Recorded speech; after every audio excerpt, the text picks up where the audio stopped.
Assalamualaikum warahmatullahi wabarakatuh. Selamat siang, salam sejahtera untuk kita semua. Hari ini kita masuk perkuliahan di pertemuan pertama, materi pertama tentang manajemen kontemporer dan isu strategi global dan nasional. Pada mata kuliah Seminar Manajemen, dosen pengampu Dr. Khalidul Khalid SE SHMH, tim teaching. Nah, pada perkuliahan pertama ini di semester genap tahun ajaran 2025-2026 ini akan kita laksanakan ke depannya selama 16 kali pertemuan. Ada beberapa hal yang perlu disampaikan sebelum masuk ke dalam pokok materi perkuliahan kita pada hari ini. Yang pertama perlu dijelaskan adalah capaian pembelajaran, ya, sesuai dengan pertemuan pertama ini, yaitu adalah kontrak perkuliahan. Kemudian mahasiswa mampu mengidentifikasi dan menjelaskan terkait dengan isu-isu strategis dan kontemporer di bidang manajemen berdasarkan fenomena empiris dan kajian awal literatur. Baik, saya akan menjelaskan. Nah, kontrak perkuliahan ini di mata kuliah Seminar Manajemen dengan SKS 3, ya, pada mata kuliah kita ini di semester genap. Deskripsi mata kuliah ini, ya, merupakan mata kuliah yang dirancang untuk mengembangkan kemampuan berpikir kritis, analisis dan sistematis, ya, di mana mahasiswa dalam memahami serta mengkaji sebagai atau berbagai fenomena aktual di bidang manajemen. Fokus utama mata kuliah ini terletak pada penguatan kapasitas mahasiswa dalam mengidentifikasi isu-isu strategis kontemporer yang berkembang dalam praktik manajemen, baik pada sektor publik, privat, maupun organisasi non-profit dengan berbasis pada fenomena empiris serta kajian literatur ilmiah. Nah, capaian pembelajaran, ya, setelah kita nanti dapat menyelesaikan mata kuliah ini, mahasiswa diharapkan yang pertama bisa menjunjung tinggi nilai kemanusiaan dalam menjalankan tugas berdasarkan agama, moral, dan etika. Kemudian bisa menunjukkan sikap bertanggung jawab atas pekerjaan di bidang keahliannya secara mandiri. Kemudian menguasai teknik, ya, teknik statistika dasar, metode penelitian dalam bisnis dan manajemen, teknik-teknik analisis data serta penerapannya dalam penelitian di bidang bisnis dan manajemen. Kemudian mampu menerapkan pemikiran logis, kritis, dan sistematis, serta inovatif dalam konteks mengembangkan atau mengintegrasikan ilmu pengetahuan dan teknologi, serta, ya, dapat memperhatikan dan menerapkan nilai-nilai yang sesuai dengan bidang keahlian. Kemudian memiliki kemampuan yang menemukan sumber masalah, ya, dalam bisnis logistik atau dalam sistem logistik melalui proses penyelidikan, analisis interpretasi, data dan informasi berdasarkan pendekatan analitik dan eksperimental.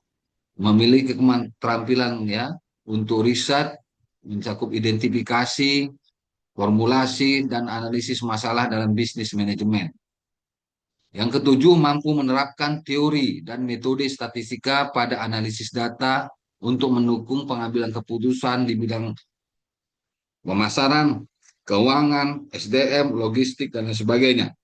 Mampu menganalisis dan berkaitan dengan kompetensi, ya, pada bidang digital marketing, human capital management, financial technology, bisnis digital, supply chain management. Nah, soft skill yang diharapkan adalah kemampuan analisis, komunikasi, presentasi, serta penyelesaian tugas-tugas. Nah, ada referensi, ya, ada cover DR and Sadler, David Erfred, kemudian Jonas, ada Kiniki, Porter, Robbins, dan Boki. Ya, jadi bisa juga nanti ya referensinya atau pustakanya bisa ditambahkan lagi, ya.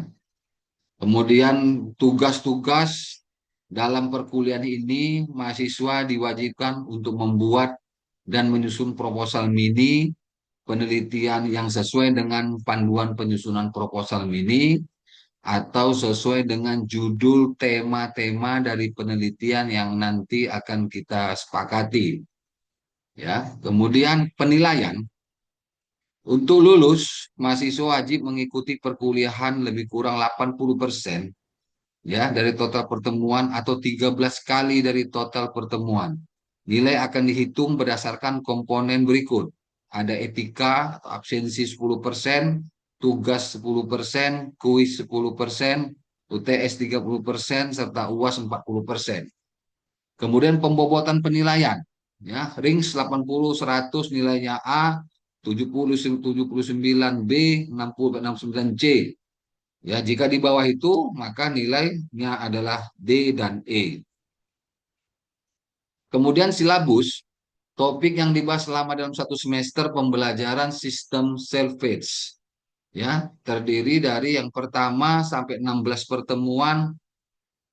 Perkuliahan pertama atau materi pertama itu tentang bicara konsep manajemen kontemporer dan isu strategis global dan nasional. Yang kedua teknik narrowing, ya, prinsip SMART, teori manajemen klasik dan kontemporer. Keempat, praktek penulisan literatur melalui database.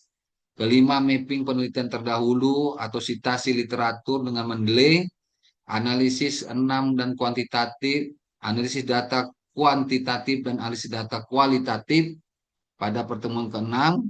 Kemudian ke-7, penyusunan proposal mini. Ke-8, UTS, ujian tengah semester. Kemudian yang ke-9, klinik penyusunan proposal mini. Yang 10, penentuan rumusan dan tujuan penelitian. Ya, ada revisi bab 1. Kemudian perancangan desain kerangka konseptual baik kuantitatif maupun kualitatif. Yang ke-12 bicara tentang proposal lengkap, ya, bab 1, 2 dan 3. Yang ke-13 seminar kelas atau seminar manajemen atau seminar proposal, ya.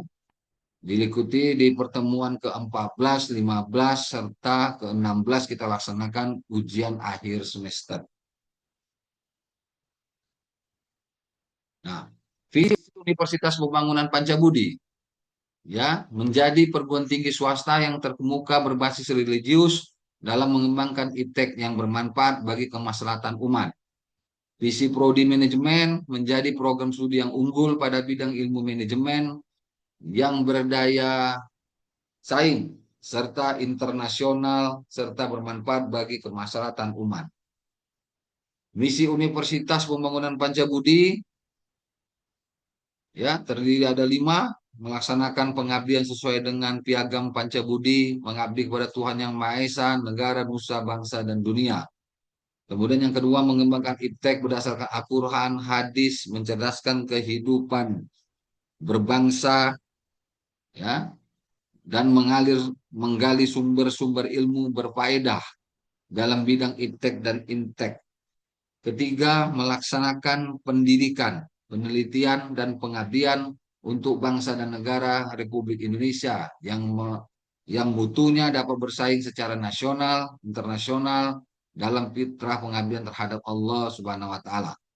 Keempat, mendorong fungsi keaktifan dan mewujudkan kebahagiaan kehidupan manusia dalam dimensi dunia dan akhirat. Kelima, melestarikan sumber daya alam dan lingkungan serta kehidupan sesuai dengan syariat Islam. Misi program studi mengembangkan mutu pendidikan, penelitian, dan pengabdian berdasarkan ilmu manajemen yang bersaing secara internasional.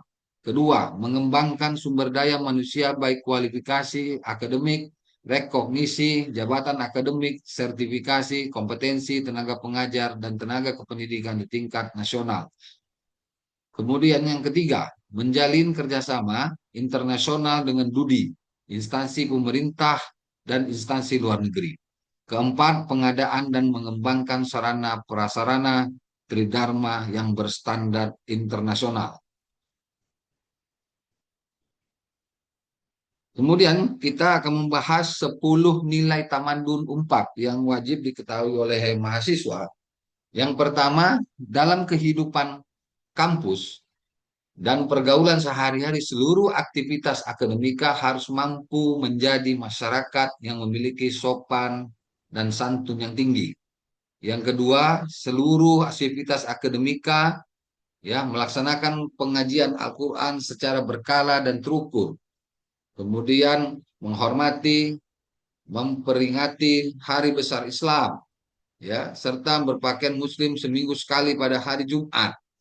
Kemudian yang ketiga, seluruh sivitas akademika harus mengamalkan piagam Pancabudi, mutiara hikmah, 7 nilai dasar yayasan, kebijakan mutu, visi dan misi, serta semboyan Unpad yang diterapkan dalam proses belajar mengajar. Yang keempat, seluruh sivitas akademika mengamalkan kampus bersih, asri, lestari, yang berdasarkan atas pemahaman tentang budaya peradaban bersih dan budaya peradaban hemat energi. Kelima, seluruh sivitas akademika yang dalam melakukan pekerjaan dan pelayanan wajib melaksanakan service excellent, ya, 3S, senyum, sapa, dan salam, serta wajib melaksanakan etika berkomunikasi yang baik antar pegawai, mahasiswa, dosen, pimpinan. Keenam, Universitas Pembangunan Pancabudi memiliki warna-warna kebesaran antara lain putih, kuning, biru, coklat, hijau, merah, dan ungu.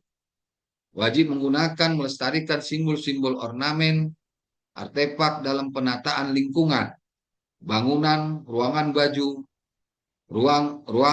baju, jaket alma mater, toga, dan pakaian kebesaran lainnya, serta plakat cendera hati. Unpad yang berlandaskan kepada budaya kearifan lokal serta memiliki nafas dan warna keislaman. Kedelapan, melestarikan istilah dan makna budaya, menghargai para tokoh-tokoh yang berjasa pada Unpad dengan menebalkannya pada penamaan ruang-ruang di seluruh kampus. Kesembilan, seluruh sivitas akademika dalam melakukan segala tanggung jawab yang diberikan kepada seluruh setiap pegawai wajib melaksanakannya dengan sebaik-baiknya.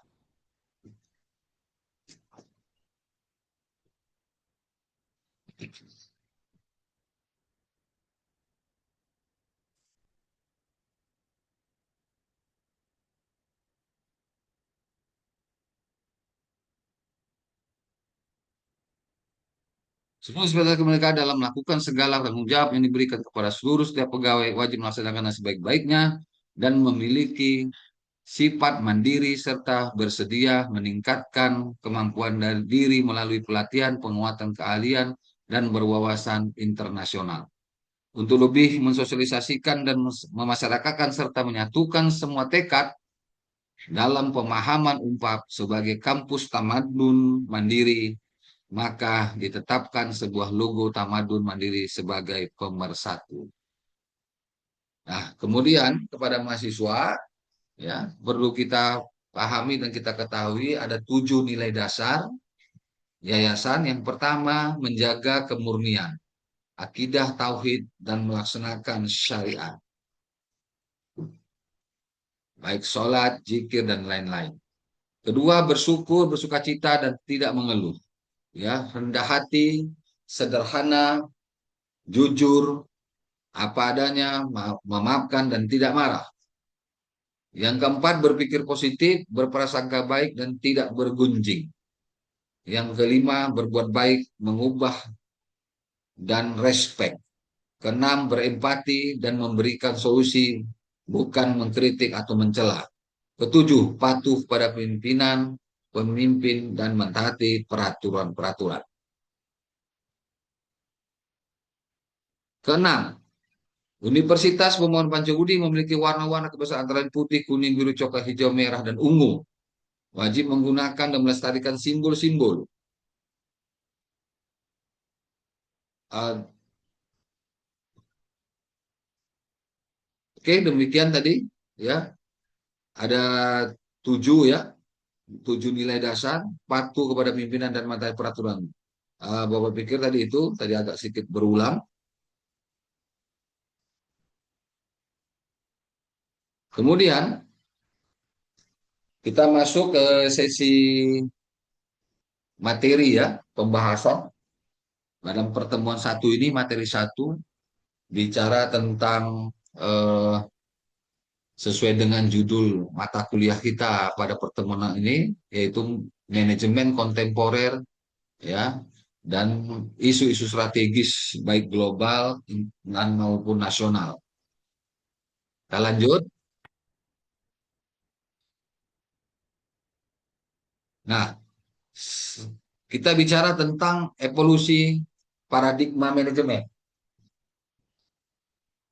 Manajemen klasik ya, yang kita kenal itu adalah selalu berbicara tentang efisiensi dan produktivitas.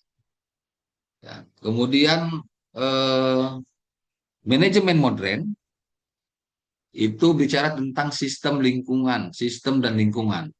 Yang ketiga, manajemen kontemporer. Ya, bicara tentang agility, innovation, dan sustainability. Nah, divisi manajemen definisi manajemen kontemporer, pendekatan pengelolaan organisasi yang satu responsif terhadap perubahan lingkungan bisnis global. Kemudian yang kedua, pendekatannya melalui mengintegrasikan teknologi digital. Yang ketiga, berbasis data dan inovasi. Kemudian yang keempat, berorientasi pada keberlanjutan jangka panjang. Nah, apa kira-kira karakteristik organisasi kontemporer itu? Yaitu yang pertama, struktur organisasinya fleksibel. Yang kedua, digital business model. Yang ketiga, knowledge based organization. Yang keempat, customer centric strategy. Yang kelima, ESG, ya, oriented governance. Satu-satu kita bahas. Yang pertama, struktur organisasi fleksibel. Struktur organisasi fleksibel ya merupakan fondasi utama dalam organisasi kontemporer yang menghadapi lingkungan yang bersifat VUCA, volatility, uncertainty, complexity, dan ambiguity. Struktur ini ditandai dengan desain organisasi yang lebih datar atau flat, minim hierarki, serta mengedepankan desentralisasi kewenangan. Fleksibilitas struktural memungkinkan organisasi merespon perubahan secara cepat melalui pengambilan keputusan yang tidak terpusat. Yang kedua, digital business model. Ya, digital business model mempresentasikan transformasi fundamental dalam cara organisasi menciptakan, menyampaikan, dan menangkap nilai, yaitu value creation, delivery, dan capture. Model bisnis ini memanfaatkan teknologi digital sebagai enabler utama, seperti platform digital, artificial intelligence, big data analytics, dan cloud computing. Nah, kemudian apa karakteristik utama dari digital business model meliputi? Yang pertama ada platform based ecosystem. Misalnya, ya, bicara tentang marketplace atau sharing ekonomi. Ya, mungkin rata-rata sudah tahu nih apa itu marketplace dan mahasiswa biasanya sudah tahu ya.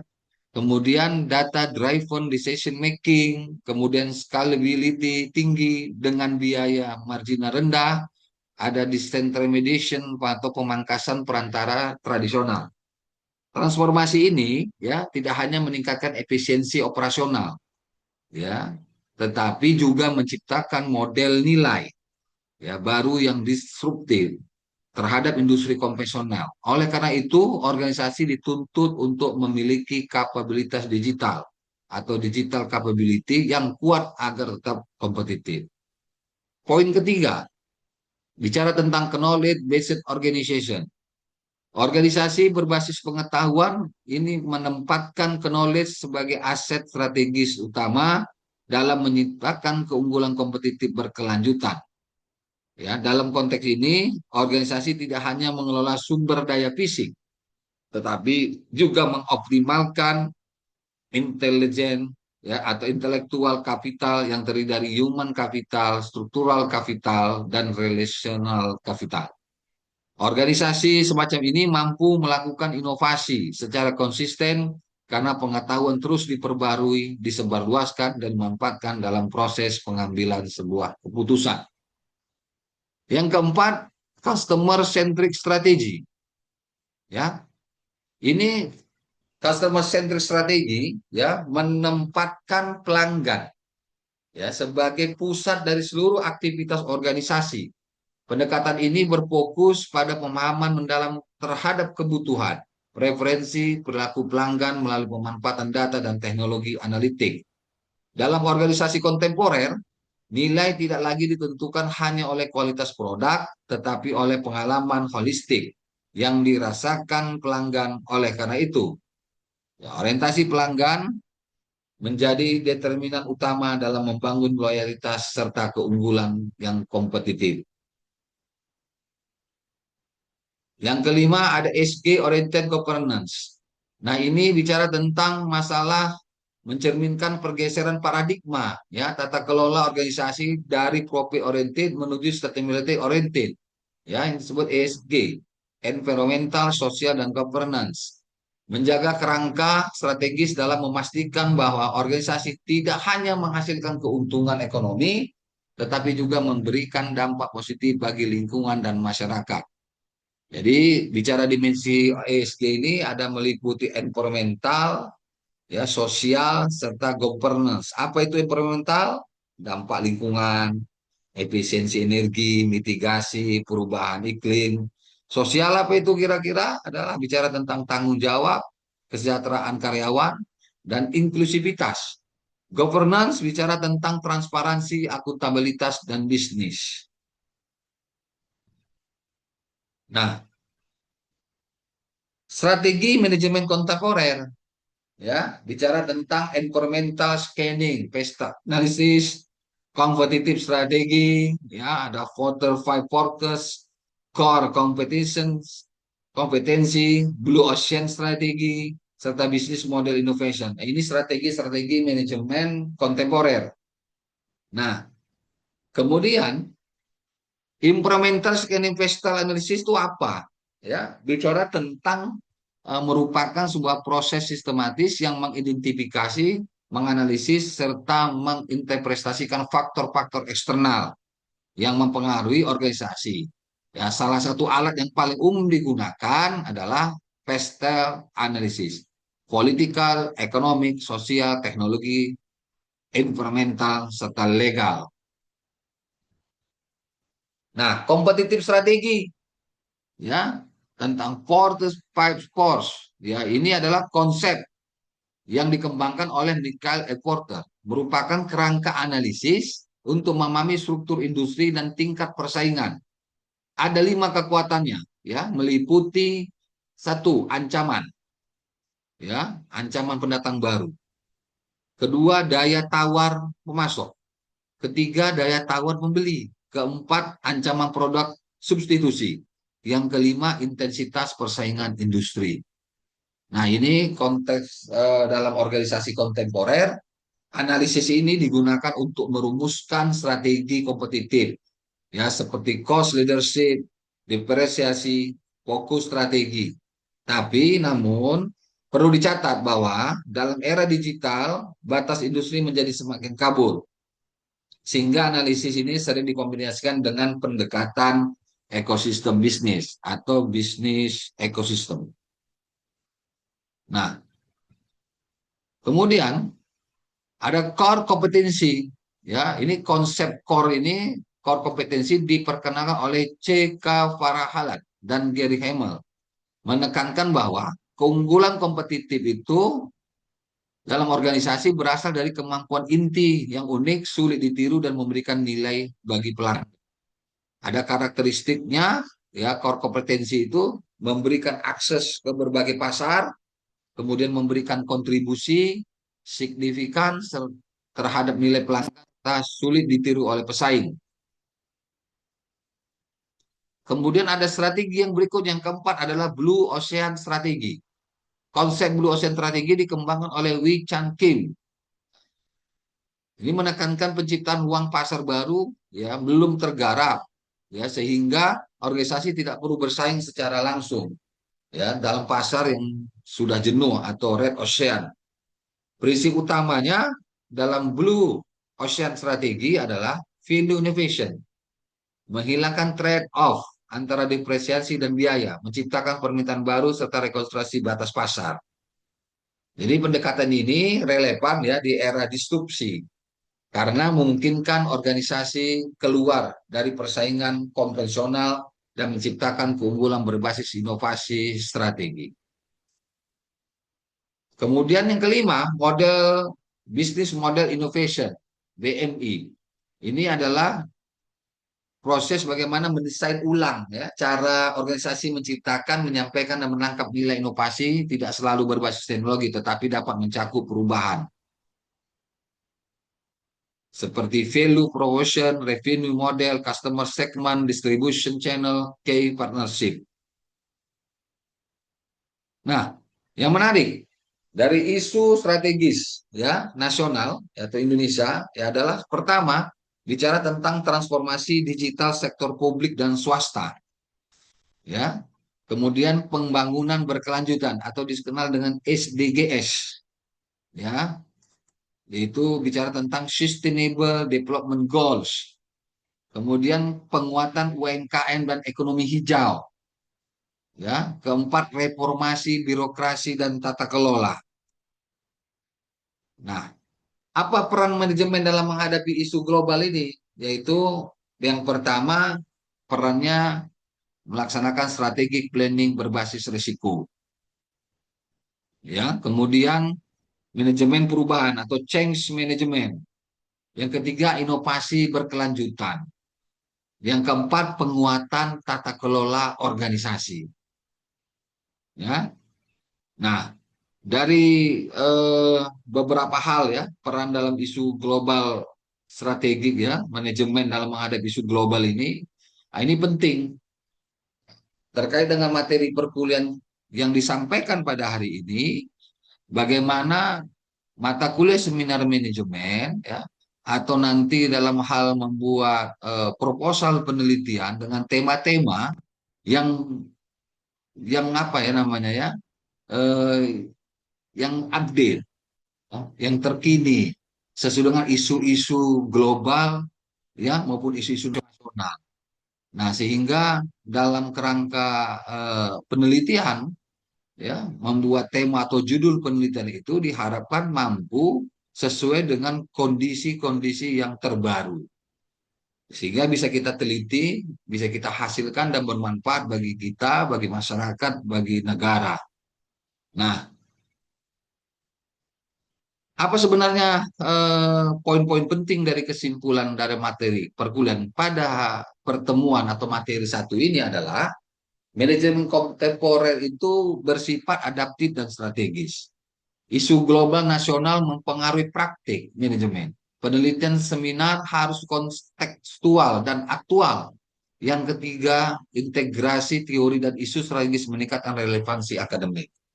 Nah, kemudian ada evaluasi latihan soal diskusi atau soal-soal yang sudah dipersiapkan, nanti bisa dilihat dia di PPT atau PDF yang akan dibagikan ke masing-masing atau di grup mahasiswa, ya. Ini sebagai bahan diskusi untuk mempelajari tindak lanjut dari hasil pertemuan perkuliahan pertama ini di materi pertama di semester genap. Baik, ya. Jadi itu saja, ya, yang awal, ya, yang bisa Bapak sampaikan terkait dengan mata kuliah kita pada pertemuan pertama ini. Demikian, sampai jumpa. Wassalamualaikum warahmatullahi wabarakatuh. Selamat siang.